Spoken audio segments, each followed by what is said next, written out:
Good afternoon. Welcome to the Commission for Historical and Architectural Preservation. I call this meeting to order on November 12th at 1:02 p.m. We'll recognize that we do have a quorum today. Let's do roll call. I'll start with myself. My name is Kapow Lin. I am acting chair today. I'm just, and this won't be, let's try not to make this a habit, but I'll pass it on to my left. Eric Holcomb, Executive Director. Ann Powell, representing Greater Baltimore Committee, Commissioner. Gary Rodwell, representing the Copper Heights Community Development Corporation and the Preservation Community. Tamara Woods, representing DHCD. Catherine Good, Commissioner. Jill Dennis, Commissioner. Peter Morrill, Commissioner. Sarah Langmead, Commissioner. Garrett Power, representing the Baltimore City Historical Society. Thank you, Commission. I'd like to recognize the staff. Lauren Chiswick, CHAP staff. Tyreek Charlouse, CHAP staff. Nathan Stewart, CHAP staff. Eddie Leon, CHAP staff. Rachel Donaldson, CHAP staff. Caitlin Aldette, CHAP staff. Thank you so much. Welcome to all who's in attendance today, and just want to make a quick note that we are doing our first hybrid hearing for this commission. So if you're out there in virtual land, please be patient with us. We are learning and understanding how this works, and our staff has worked really hard to get us to where we are. So we will make sure to do our best to recognize people out there that is looking to provide testimony.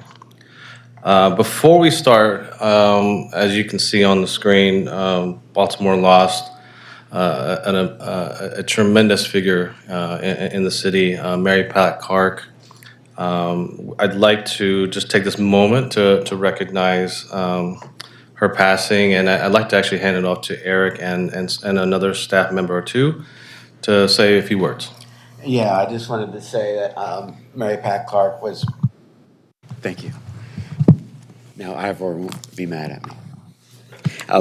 I just wanted to take a moment to say that City Council President and Councilman Mary Pat Clark was a wonderful advocate for historic preservation, and I've had the great good fortune of knowing her since 1994 when Eddie and I started here at CHAP.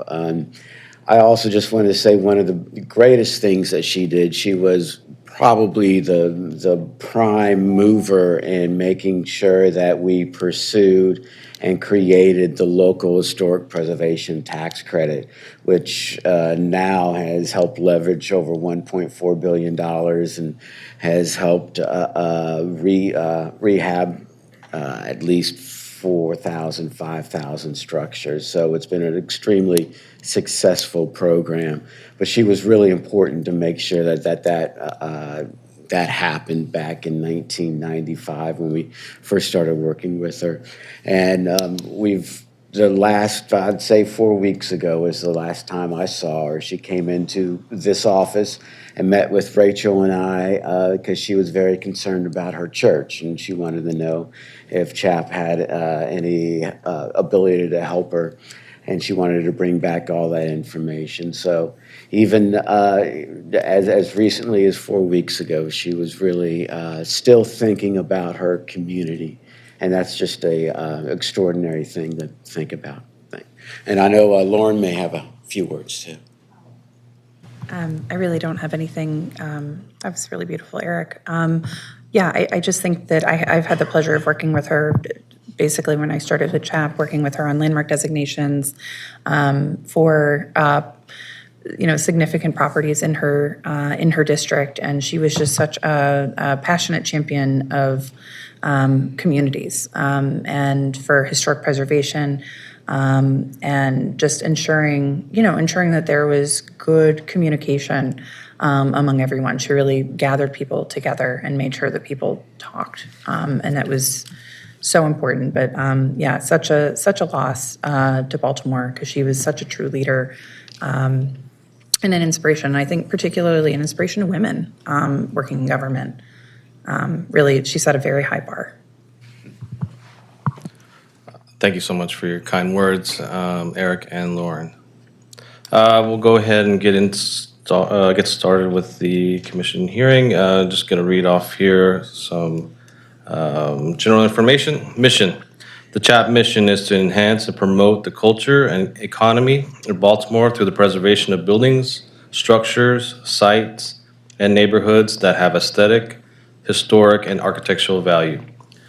Goals. CHAP goals include preserving historic architecture and monuments, reclaiming broken neighborhoods, preventing demolition by neglect, and integrating our city's past into its future. We have a few housekeeping items.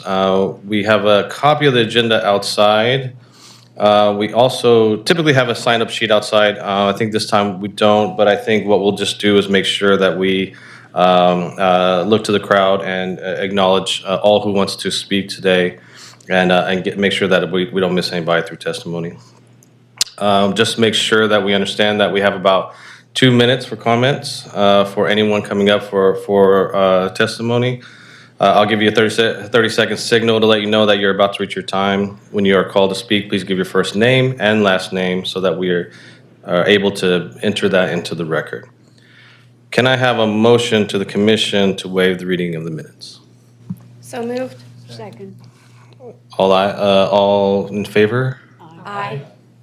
Okay, looks like the ayes have it. Are there corrections or additions to the minutes from the commission?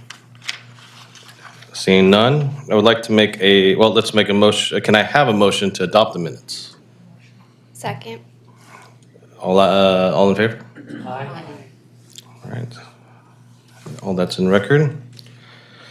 Due process and review procedures. CHAP reviews applications in conjunction with the building permit process of the permits section of the Department of Housing and Community Development. If a building permit application is filed prior to historic design review, the application is on hold pending completion of the CHAP review process. The review process is completed by issuing an authorization to proceed. The historic design review process is in addition to other applicable laws and regulations and does not diminish the force of urban renewal plans, building codes, zoning codes, etc. It's the applicant's responsibility to comply with all applicable codes, regulations, and codes. Proposed projects are reviewed prior to issuing a building permit. Applicants must comply with the Baltimore City Historic Preservation Design Guidelines in planning and executing their projects. Design review considers the proposed work, taking into consideration the historical and architectural character of the structure and the immediate area. Applicants will need to clearly explain how their project complies with the design guidelines. Minor projects. In order to expedite the application process, the Commission has delegated review authority to the Executive Director for cases involving minor work. Minor projects must not significantly change the overall appearance or remove the significant undamaged historic fabric. All minor work must clearly meet the design guidelines. Major projects. Major projects may change the overall character, appearance, and integrity of the structure. Substantial building alterations, demolitions, additions, and new construction are considered major projects and are reviewed at a public hearing. Interested parties should request a pre-development meeting in the planning department to begin the review process. An electronic version of all materials must be submitted to the CHAP staff at least 25 calendar days prior to the public hearing date. If the application is complete, the project shall be scheduled for a public hearing. CHAP hearings. At the public hearing, CHAP staff presents recommendations to the commission regarding the project. Following the staff presentation, the applicant may make a presentation to the commission. Interested parties, including neighborhood associations, have the opportunity to provide public testimony. Following testimony, the commission renders a decision on the application at the public hearing. Persons aggrieved by the decision of the commission may seek judicial and appellate review in accordance with the Baltimore City Code. After an authorization to proceed is issued, the applicant may obtain a building permit. The commission's process is impartial. Staff comments are evidence that assists this commission in rendering decisions. Let's go ahead and move on to consent agenda items. We've already reviewed those through our initial briefing, so can I get a motion to approve the consent agenda? So moved. And a second? All in favor? Aye. Ayes have it. We are now moving towards our regular agenda items, and I'm going to pass it along to Eddie Leon. Thank you, Mr. Chairman, Commissioners, ladies and gentlemen. We have for consideration 1808 Thornbury Road. Project is to construct a two-story garage. It's coming under concept review. Richard Redditt is the owner, Roger Bartram, the architect. I am staff. The project is located in Mount Washington Historic District, located on the north side of the Dixon's Hill section, and is a single-family home with a rear garage.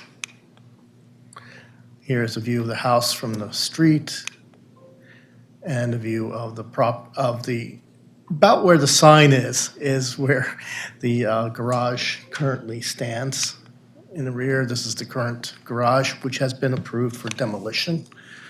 The property abuts another single-family house. The garage is very close to the rear property line.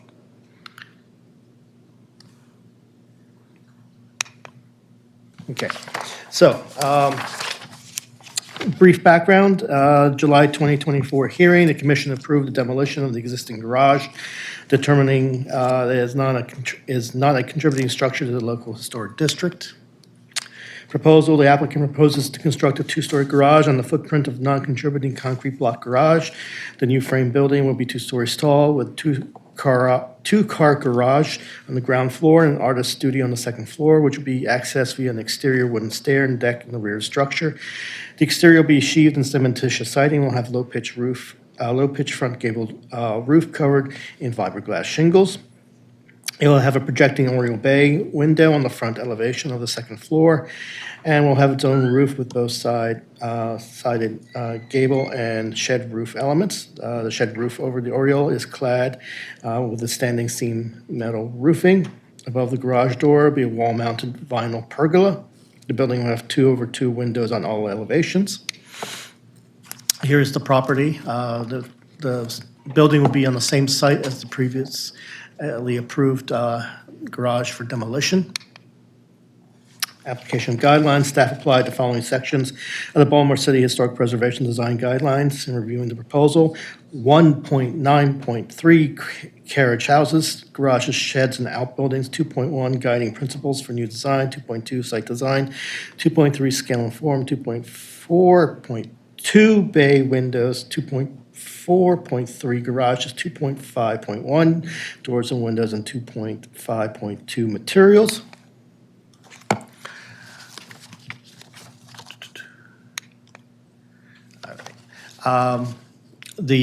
This is the current plan for the ground level of the garage site. It will have a two-car garage on the ground floor. There is an exterior, what would be considered the rear of the garage, staircase that would lead to the second floor and the artist studio. Under 1.9.3, the garage was determined to be a non-contributing structure. It'll sit on the same footprint. It'll maintain the same orientation. It complements the scale and form of the primary building. New materials and increased mass will not be confused with other historic elements of the main house and surrounding neighborhood.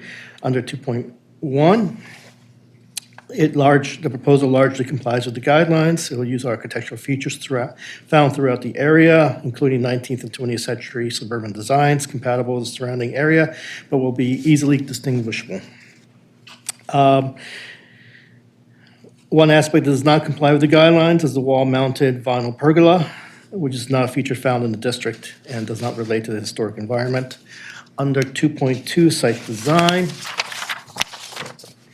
the proposal complies with the guidelines. There'll be no changes to establish property lines and setbacks, same orientation, and retain the same vehicular route into the rear building and same spacing relationships. 2.3 scale and form.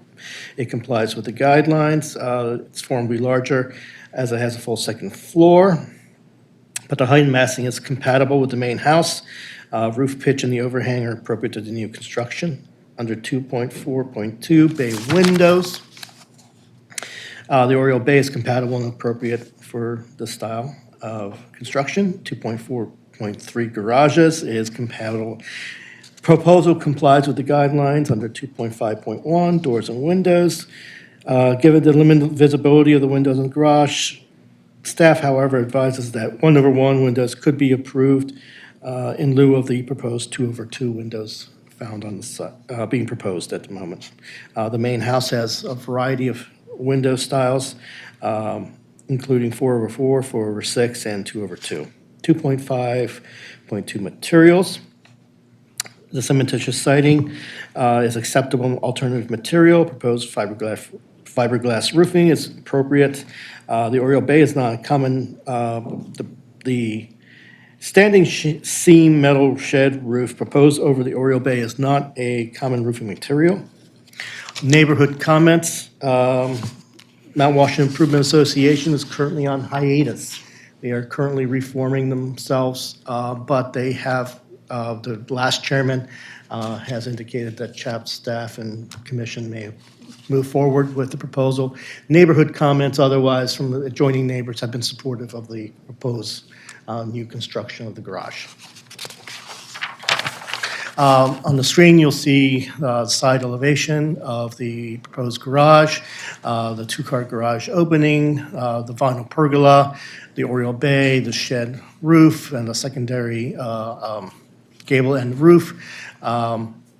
Proposed behind the existing house is lower in height and appropriate and compatible to the neighborhood styles of architecture. Side view, you can see the staircase that leads to the upper second story artist studio, the side shingles, the proposal of the 2/2 windows. Here on the other side, we see a ground floor entrance to the level of the garage entry, another 2/2 window, and a balcony and deck to access. Here is the overall concept view of the proposal. As you can see, is substantially lower in height than a previously proposed design that came in before.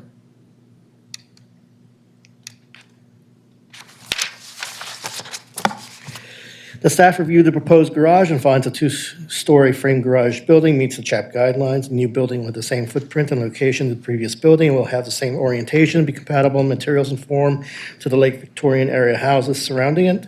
While it is a two-story structure, it is a secondary structure which will cause no adverse effect to the character of the main house or the surrounding historic buildings. Staff finds that the applicants consider using one type of projecting roof edge over the second floor Oriole bay window instead of two, and that one roofing material, fiberglass shingle, be used, omitting the standing seam roofing because it's not a typical material in the district. Staff also finds that the vinyl pergola is incompatible and recommends that it be removed. If the applicant wants to visual detailing below the Oriole bay, they could replace the pergola with simple brackets. Finally, the staff advises the applicant that given the limited visibility of the windows from the street, 1/1 windows could be approved on the structure as well.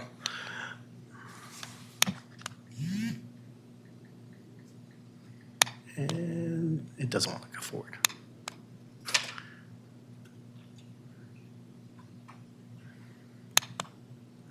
Okay, recommendation, thank you. Concept approval of the two-story garage with a recommendation to use only one type of projecting roof edge over the Oriole using the same roofing material as the rest of the roof, and removal of the vinyl pergola. Final design details to return to staff for review and approval.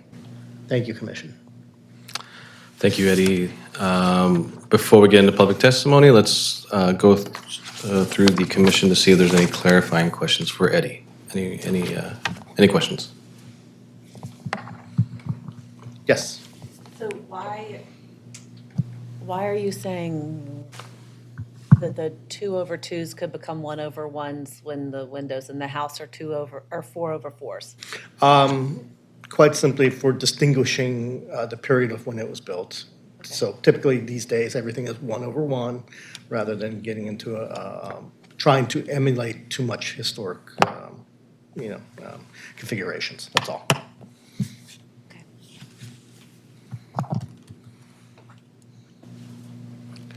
Any other questions? Seeing none, thank you, Eddie. Do we want to bring, Commission, do we want to bring the architect up for any questions, any particular questions, or I'll start going down the list of participants? You call the architect up? Yep. Hello. There he is, okay. Virgil Bartram, the architect for the project. Really want to be here for questions mostly. There are the three recommendations. One of them was the 1/1 windows, and the other was the pergola, eliminate the pergola, and let's see, the third was roofs, the additional roof. We actually started at that point some time ago, and we all came to an agreement. The owner of the property, who's here to answer questions too, and the builder, he actually has an architectural degree, and architect, and we all felt that we needed to add something. It's really a small building. It's not a two-car garage, it's a one-car garage. The garage door is only 12 feet wide, so it's really not wide enough for a, and it's a spacious one-car garage.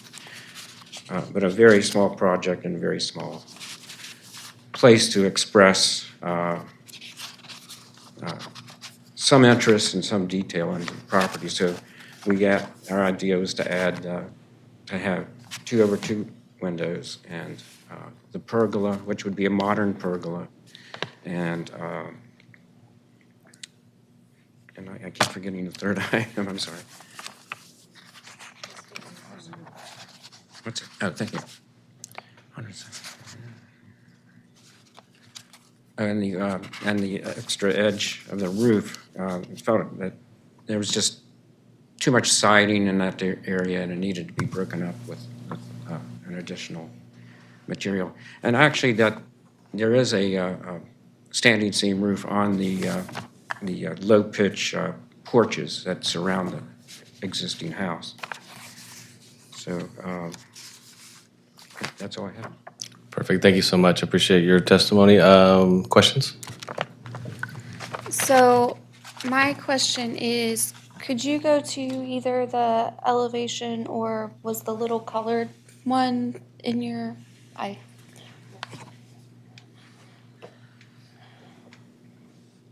Yep, perfect. Okay, so my question is the smaller gabled roof that's over the Oriole. Is that the same plane as the main block of the house or the siding that's under that little eave, is that the same plane as the main part of the house or is it bumped out to be with the Oriole window? That is bumped out, and so it's just a very small shelf where it's more of a flashing, it's like a raised seam flashing, and it's underneath the overhang of the Oriole.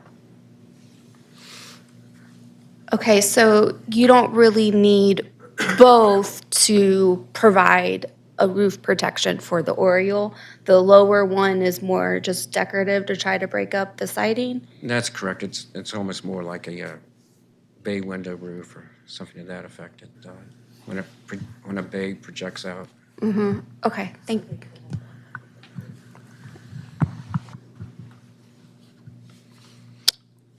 Any additional questions from the commission?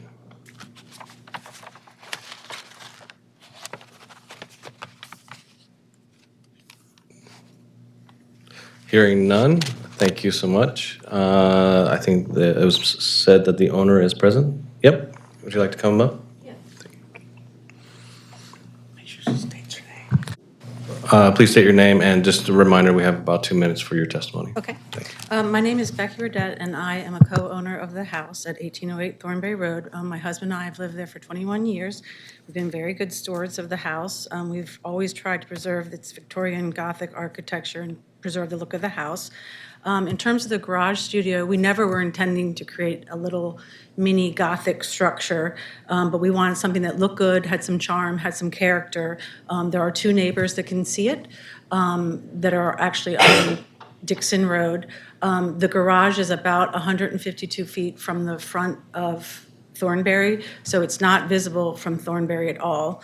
In terms of the changes that were just requested with the removal of the pergola, the removal of the hip roof, the removal of the standing seam, I just feel like they add some character to the design without making it look like we're trying to make it look like it was built in 1872. They just seem, oh, and the windows too, they just seem like they're minor changes that are more based on like personal aesthetic than actually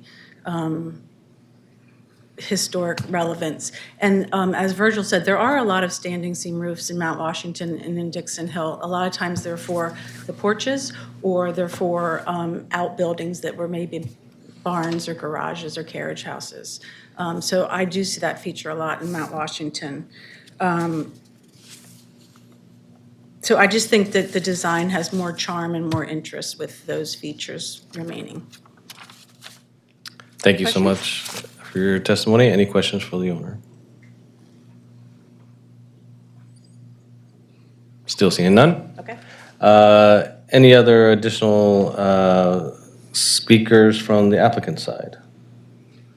Also seeing none. Anybody? Go ahead. Yeah.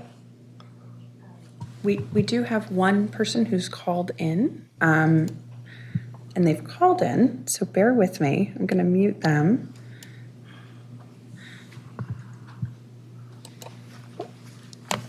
Hello, if you want to testify, you need to click *6, and then you should be able to testify. Hello? We're trying.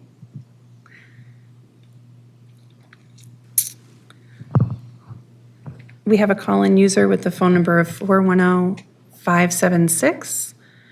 If you would like to testify, you need to unmute and you need to press *6 on your phone to unmute. Has this person indicated in a written way? Hello. No, I didn't want to testify. Okay, no interest in testifying. Thank you so much. Yep, thanks. Okay. Yeah, because they're calling in, they can't raise their hand, so we have to do it the way that I just did it. Okay, we're good to go. Awesome. Thank you so much. Just for note that the call-in did not want to testify, just to make note of that. Any other applicants, or I'm sorry, anyone speakers in person? Seeing none. We will shift from questions and testimony to deliberation. So, Commission, open it up to thoughts, comments. Go ahead. I'm sorry. Go ahead. Given that this is new construction and that it has almost minimal visibility from the street, it seems to me like the suggestions by CHAP staff are not necessary to, they're design details for new construction. So I don't see them as detracting from the historic house or the district at all. And I would say that the proposal is acceptable as is. Just for clarity. Should I state my name before I give my comments? Is that how we're doing it? No. No, you don't have to. Just for clarity, Commissioner Langman, you were saying that in your perspective, the recommendation without that further detail and just as design as is from you is acceptable. Yes. Okay, understood. Commissioner Good. I was just going to say, I think having 2 roofs on the Oriole is a little odd, but then I was going to say exactly what Commissioner Langmead did, which is, 1/1s versus 2/2s, or the pergola on the front. you know, those edits aren't something that I feel like detract from the historic house, and since they can't be seen from the road, I don't have a strong preference or not for those. Thank you, Commissioner. Any additional comments? Seeing none. Does that mean, I'm just going to throw out a question to the commission, does that mean that we are accepting the recommendation, or potentially that there might be an adjustment to the recommendation before we call for a motion? I think Commissioner Langley suggested a acceptance of it without the design features. I can propose a motion. I'll make a motion That'd be great. in that case, and we can vote.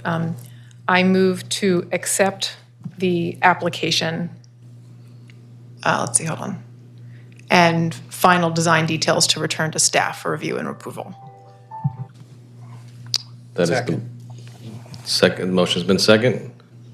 All in favor? Aye. There you go, and it's done. So, You need to ask for opposed or. yeah. Oh, opposed, I say what opposed? I forget that there's another virtual world out there that doesn't see that I see. Any opposed? Seeing none, okay, ayes have it.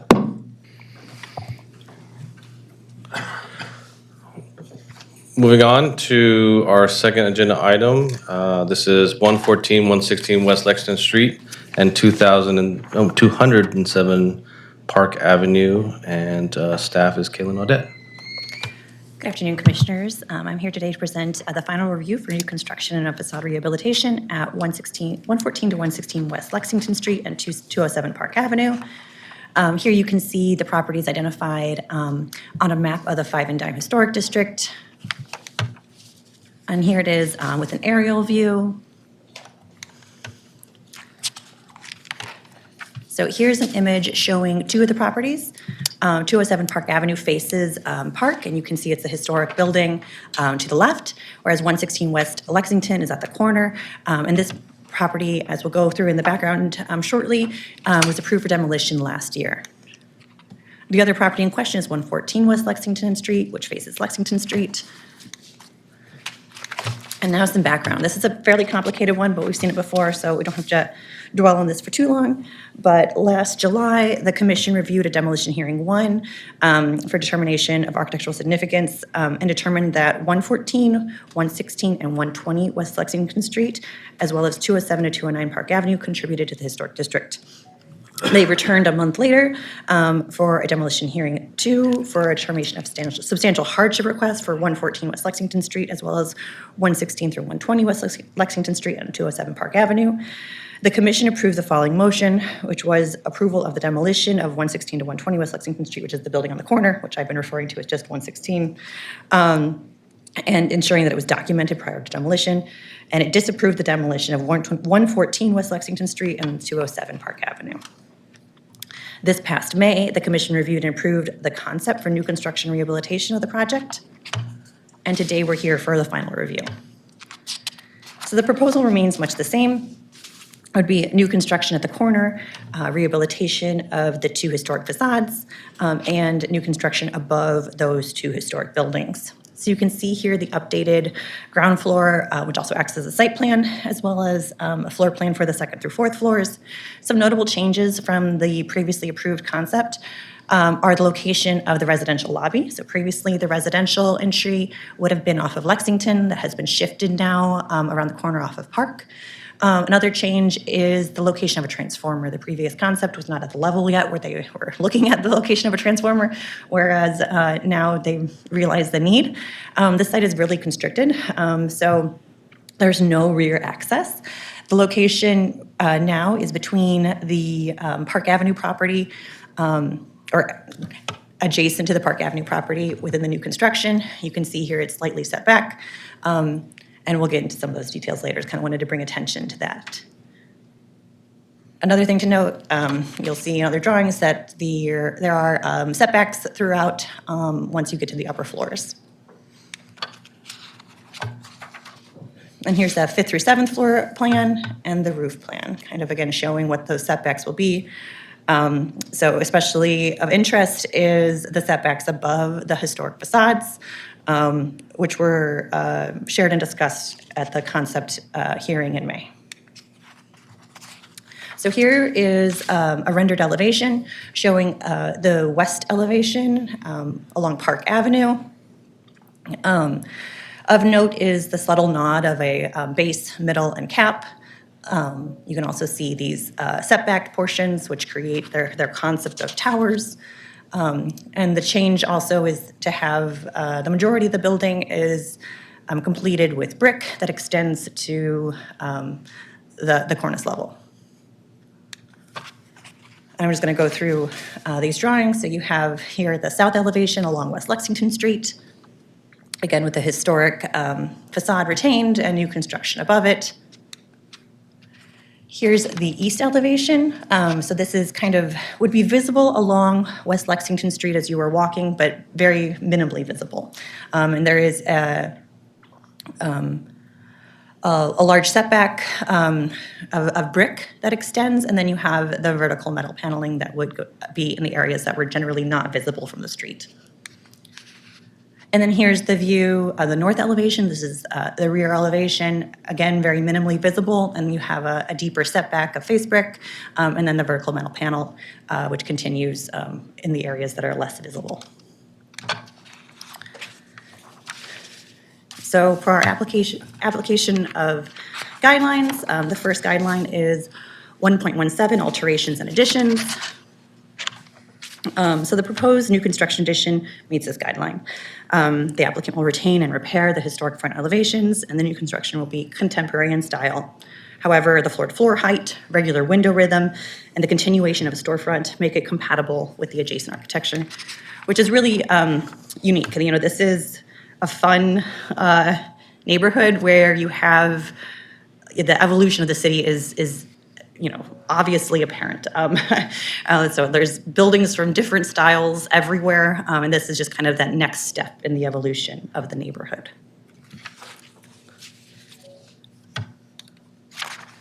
And the second guideline is 2.1, guiding principles for new design.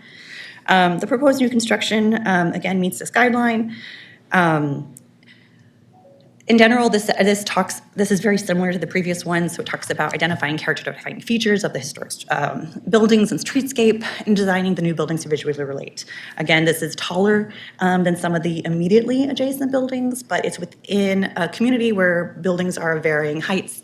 The use of red brick in a contemporary way also connects to some of the other historic buildings, though there are a wide variety of materials in use in the neighborhood. This is contemporary architecture, which is allowable for new construction, but it reflects its current time and place, but it is compatible with the general community. And here's that concept I was talking about that the architect had for this updated design. And it's one of towers, so it relates to, again, this unique architectural experience on the west side, where you can see you know, kind of how this is relating to these buildings that kind of jump up out of this lower scale context. The next guideline is 2.2, site design. Again, the proposal meets these guidelines. It's a very constrained site. This new construction is oriented to the street with a storefront that goes along West Lexington Street and wraps around the corner, continuing along Park Avenue. And both historic buildings will retain their historic entrances and their use as storefronts. So here you can see that the site plan shows the location of the entries for the various commercial spaces as well as the residential lobby. So this will continue that site design. For scale and form, the proposed new construction meets these guidelines. Again, this is somewhat duplicative of some of the other guidelines. So while the new construction is taller than the buildings immediately surrounding it, there are a wide variety of styles and building types in the immediate vicinity that represent the evolution of the neighborhood, and the proposed new construction is compatible. Here you can see that. This rendering shows the new construction, how the new construction is larger than the immediate surroundings, but how it fits with the greater context. So you can again kind of see an early 2000s building in the foreground, the historic facade, the new construction, a building from like 1930s, and it's just a really fun amalgamation of architecture. The next guideline is 2.441 building entrances.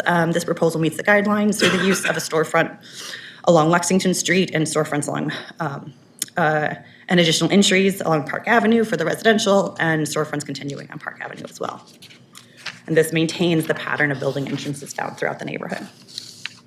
And that's visible here. You can see how that also, the architecture responds to the change in grade but maintains entrances along the entire street frontage. And 2.5.2 materials.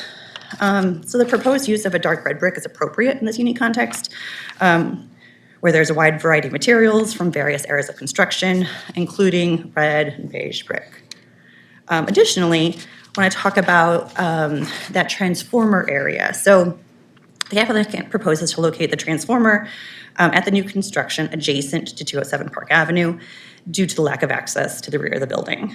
This location makes sense. It's really probably the best location on the site. We wouldn't want it on Lexington Avenue or Lexington Street, and so this is makes a lot of sense.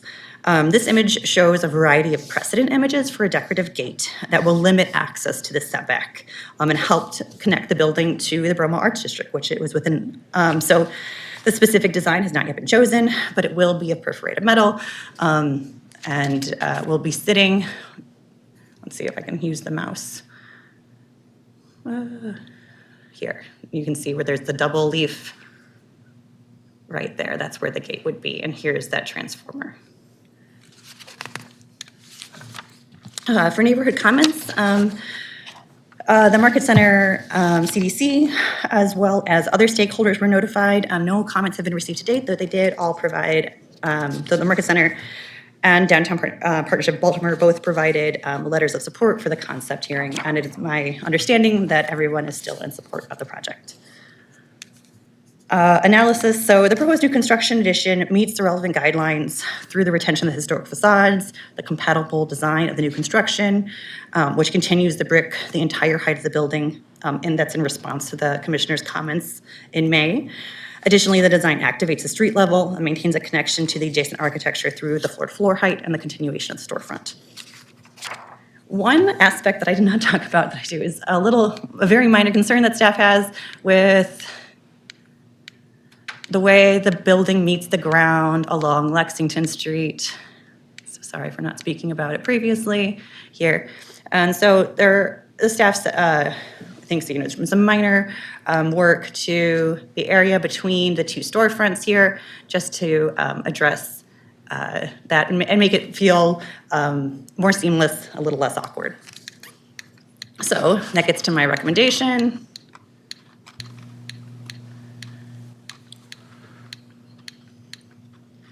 So staff recommends approval for the proposal with the condition that the design team explore options for that ground floor condition along Lexington Street where the massing is set back, as it creates an awkward condition. That's something that can be handled with staff. Again, I don't think it just needs a little finessing. And so final details to be reviewed and approved by staff. Any questions?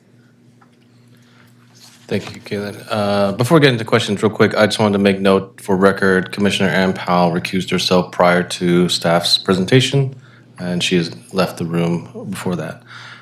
Yes, Commission, any questions for Caitlin? So I just wanted to double check from when I was looking through the package, the black and white elevations appear to be those are the asterisked previous. and noted at this previous. So the rendered elevations are the most up-to-date current application, correct? I think in the application they're noted as previous, like approved in May. So that was the previous one. And then I think they're all labeled appropriately in the package. Okay. I just wanted to double check that they were provided for reference. Yep. I have one question, which is probably just me trying to figure it out between multiple pages. Did you have the sections I did not post the Okay. sections. So the Park Avenue elevation. Would you like the actual elevation or that rendering? one- Okay. That one works. Okay. Take my mic with me so I'm official.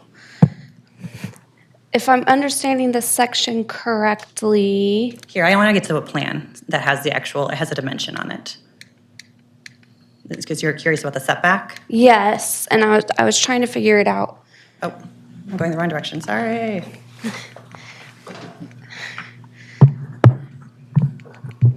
There we go.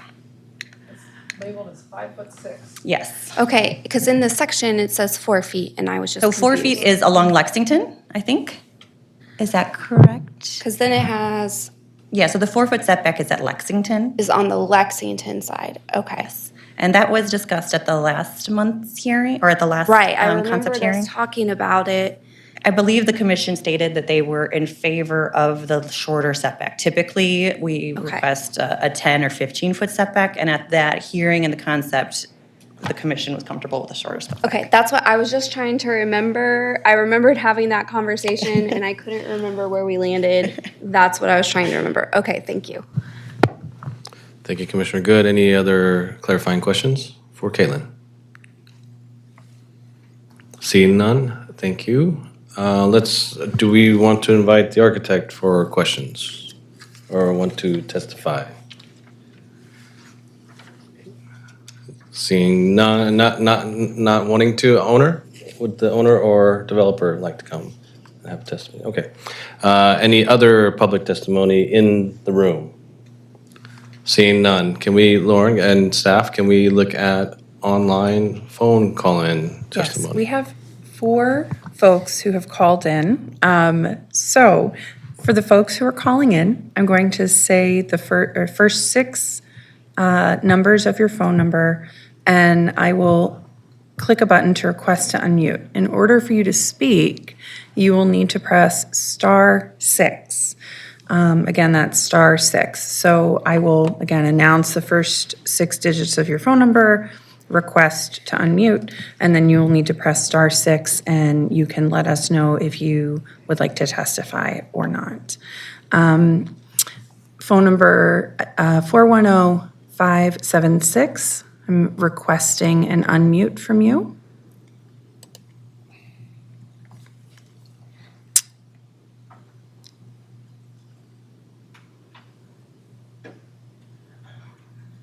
Okay, we're going to try it again. If you would like to speak, can you press *6 to unmute yourself?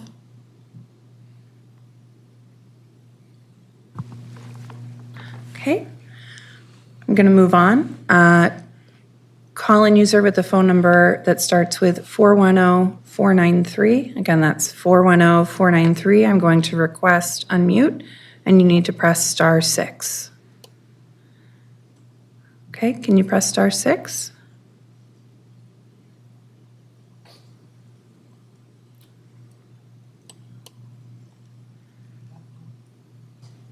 Okay. I have nothing. Okay, thank you. All right. Thank you very much. All right. Call-in user with the phone number 443-255. Again, that's 443-255.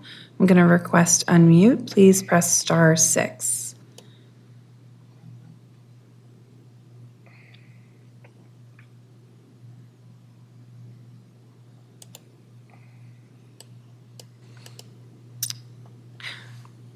Okay. Hearing nothing. Oh, there we are. Yeah. No, I just was going to say I have nothing to add, but thank you. Okay, thank you so much. Okay, and for our final call-in user, 410-462. Again, that's 410-462. I'm going to request unmute, and you'll need to hit *6 on your phone to unmute yourself.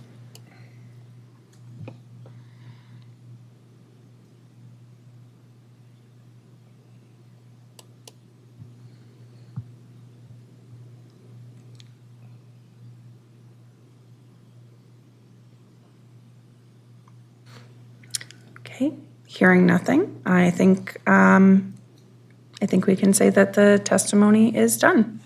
Thank you. Okay, thank you, Lauren. And just for record, it looks like there was 4 callers and all 4 did not provide testimony or wanted to speak. Moving on to deliberation, commission, would we like some time to deliberate and have thoughts and comments? Commissioner Morrow. Yeah, I would just like to say I'm generally a fan of the new design. I think it's certainly an improvement over the last one. I do like seeing a tall brick masonry building rather than tons of different, patterns and materials going on. I think they did a good job with that. Thank you, sir. Commissioner Good. I have one question. I'm not sure if anyone is here to answer it. Could you go to the rear elevation?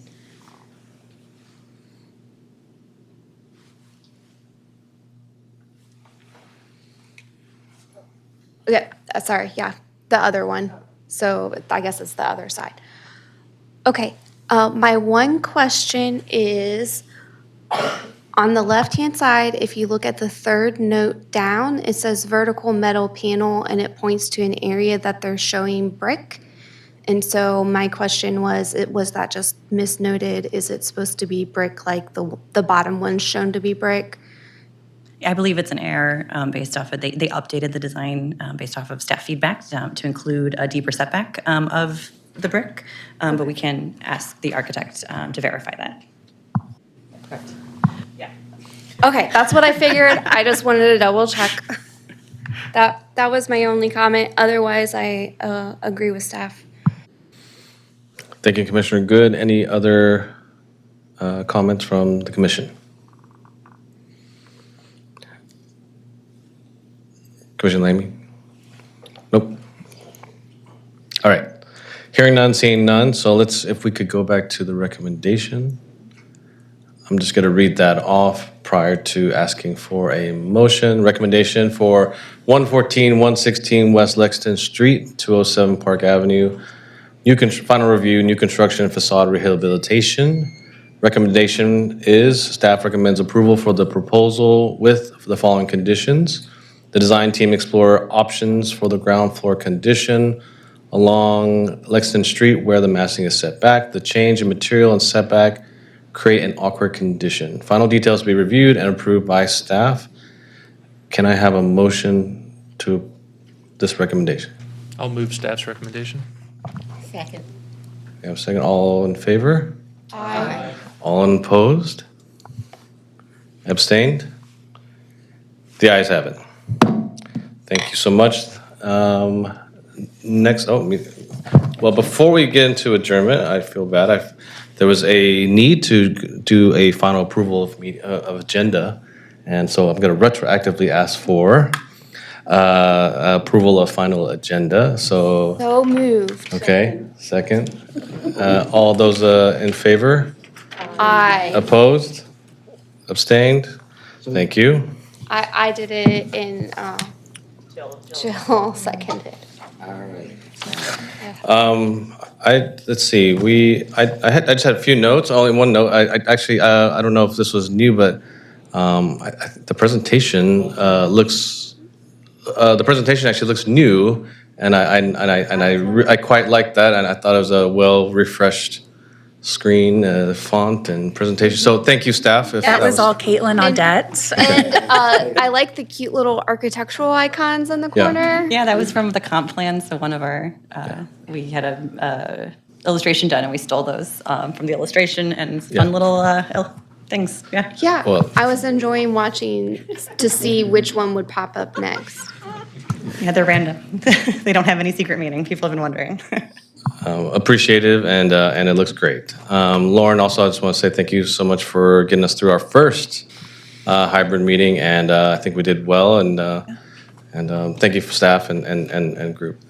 Any other items from the commission before we adjourn? Thank you, stand-in Oh. chair. Thanks, I appreciate it. Motion to adjourn? So moved. Any opposed?